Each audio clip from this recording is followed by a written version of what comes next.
It's a horrible situation. You cannot imagine that. It's beyond actually what the human being can bear. Dr. Yousef Alkhatib, first of all, if we could just start by perhaps you could explain when you left Gaza with your family. Right. So I left Gaza in 2011. Actually, I was going for a scholarship in Jordan and in medical specialty, which is the radiology. So when I left Gaza, I had a big family, father, mother. I have nine siblings, so we are a big family. A lot of grandchildrens, a lot of sons and daughters. So it was a big family at that time. I left them to Jordan for medical specialization, and then I moved to the UK since 2018. Right. Okay. And the situation is that you now want to bring your nephew, Amma, here. So explain what has happened to him and his family. Right. So on 15th of March, during this horrible war in Gaza, so all of my family has been killed. My mom, my dad, my brother, wife, and five kids. Actually, the eldest one of them is 19 years old, and the youngest one of them is just 4 years old. The only survivor, luckily, was my nephew, who is actually 13 years old boy called Amir. Mm. He's injured, had some skull base fracture and has some brain hemorrhage. Also, he suffered from burns, severe burn. Some of them we managed to have some graft on them, but it's still a lot to do for him, to be honest. And Yusuf, you've just described very calmly the terrible tragedy that has afflicted your family. How are you processing what's happened? It's a horrible situation. You cannot imagine that. It's beyond actually what the human being can bear, to be honest. So just in 1 second, you lost all of your family, and just the only hope is injured one who actually suffering a lot currently in Gaza. And we are looking to bring him to evacuate him from Gaza, to bring him to the UK, at least to live with me, because he is only the only survivor now. So Mm. I can't left him just in Gaza. And I'm very close to him. So he means a lot to me. And it's my duty actually to take care of him. The situation in Gaza is beyond human imagination, I would say. It's a crazy war. A lot of victims are, unfortunately, most of the victims actually, or possibly all of them, are innocent people. They don't have any issue with, just they want to live safely, but they now pay the major price. Mm. So we need to reach a point that the situation in Gaza cannot continue like this, because we now have one armor, but possibly in the few days we had thousands or possibly hundreds like Amr in the same situation. If we already not having this, possibly there is 100 or 1,000 like Amr suffering the same problem, has severe injuries, and also possibly in a horrible situation inside Gaza currently. And also there is no any guarantee that this will stop at any point. There is no any effort, any effective effort, I would say, to stop this crazy war, because there is Well, a lot of victims there. yeah. Explain what efforts you've made so far to bring your nephew Amma here. So unfortunately, UK doesn't have a specific scheme, which is like a Ukrainian scheme to bring your relative, your beloved one, to where you live, at least at least till the end of this war, or at least we have some resolution of this conflict. Why do you think Um, you had a special scheme for Ukraine and not for Gaza? there is no any actually answers about that. I don't know why the UK just ignored the Palestinian people like this. They are a human like Ukraine, like any other human. They have plans to plans to bring up their kids. They have a future they're looking for to move forward in this life, to do best thing for them and for their community. I don't have any answer, and I wish actually these questions to be directed to the UK government and the Home Office. Why there is no certain scheme for Palestinian to at least to come to the UK if they have a relative or very close relative. Now, I'm the only actually one who can support my nephew currently. So if I can't bring my nephew to the UK, that's really a shameful thing on me and the UK as well. And so what have you been told when you've gone to the Home Office and explained what you've just explained to me? So I actually asked them the same questions. What should I do in my situation? And the answer was, we cannot actually give you any advice regarding your immigration status. I actually tried to contact my MP to reach the Home Office and have an official answers, or at least appropriate answer up to the level of tragedy I had. Still, I'm waiting for response. It's now 4 days. So And you've the put the time, questions in, both directly and via your MP, but you've had no no satisfactory answer. response. No, unfortunately, there is no any clear answer. And the time is quite critical on my condition because, as you know, the conflict might be escalated at any point. And I would say the Israeli would warn that possibly we will invade Rafah at some point. There is Is that ignorance where he of. is currently? He's currently on mid Gaza in a town called Deir el Balah. That's in mid Gaza. Right. And we try to evacuate him because if he doesn't survive, that's mean there is no any family member will be left for me, What which toll is a is this? crazy situation, to be honest. What toll is this taking on you, Yousef? Sorry.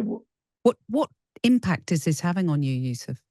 All right. It's impact me too much, actually. To be honest, it give me very much stressful in my life. So currently, I cannot work. To be honest, I keep thinking of this kids of my nephew. Actually, I keep actually thinking how I can bring him, how I can evacuate him, how can I treat him properly.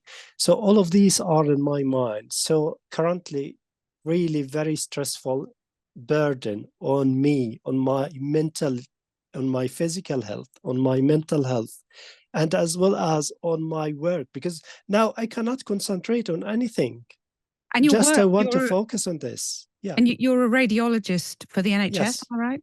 Yes, I'm an chest consultant in radiology in Liverpool Heart and Chest Hospital. Yeah. So what does it say to you that you are working for the health service, you're paying your taxes in Britain? Yeah. How do you think Britain has treated you and your family? I would say they ignore the request for Palestinian scheme, in spite of many MPs have been asked for that. I don't like actually the way they actually uh, treat the Palestinian visa. Now, actually, we have to pay substantial actually fees to grant a visa for my nephew. That wasn't the case with the Ukrainian. The situation possibly quite similar, but possibly it's more terrible in Gaza, to be honest, because at least Gaza, there is no any place they can flee to, or at least there is no any area they can evacuate it to. So it's really very difficult situation, and the UK should actually do more effort for the Palestinians to evacuate them, at least in the context of the human rights, because they are human as well. They have plans, they have a future, and most of them are educated. They actually very powerful people, and they actually can, I don't know, but nobody can actually tolerate what's happening in Gaza currently. How do you feel about the fact that, you were given this opportunity to leave and then Britain gave you a home, you've got indefinite leave to remain. You've repaid that by working for the NHS, and now you're Yeah. making this request of the British government. How do you feel about how Britain is treating your family? I don't think it's the proper way that the UK treating our condition and our families. I feel actually disappointed, to be honest. A lot of stressful on me currently, and I can't find the support, the enough support for me to overcome this condition, this tragedy, and to bring at least my nephew. He's minor. He's 13 years old boy. What do you expect him to live actually without his family? And at least I'm the one. He is very lucky that at least there is one of the family who can support him and can bring him up. And he actually will accommodate him in his house and pay everything for him. So he's very lucky on this. But we need also much efforts from the UK and from the Home Office to make it easier steps, easier process for us to bring my nephew to the UK. There's a lot of public hostility to the levels of immigration that we're seeing at the moment in this country. What do you say to politicians who raise concerns that, their constituents are putting to them about those levels of immigration and just say, yeah, everybody's got a heartbreaking story, but politically they feel they can't do more? What do you say to them? So first, it's unexpected situation. The situation in Gaza is really very terrible. It's against all the human rights. So at least we need to support some. I don't actually know if Amer will be a burden on the UK. I'm actually can tolerate and can pay everything for him. I don't want anything from the government in the term of benefit or anything like that. But I need just my beloved ones to live Yeah. with me. I need the last survivor of my family, at least to be beside me. It's not a big request, to be honest. And just And finally, a lot of people will be very moved, of course, by what you've said and the terrible trauma that people in Gaza are going yeah, through. Do you still blame Hamas for the plight of your family? Do you so think? Sorry, go on. right. So really, I don't like the violence. There is a lot of ways that we can solve our problem through the politics without any violence. I'm against the violence from any parties, including the Israeli as well. So I don't like any violence because there is a people who are the victim actually, who Mm, paying the price of this conflict. It's not affecting the Israeli and Hamas only. It's a majority of the victims are from innocent people, just kids. So this 13 years old boy, what he had actually made to be injured like this with severe burn and brain hemorrhage, I can't I mean, he find. didn't he didn't deserve that. He's not signed up to No, one side or no, the other. no. Yeah. He's a kid. What do you expect from the kids? He want to play. He want to study. He want to have some fun. That's the And kids have will a think future. about. Mm. Well, yeah, will never think about that. I want to actually to escalate the violence. I don't like them. I don't like that. No, that's not the way that the kids will think.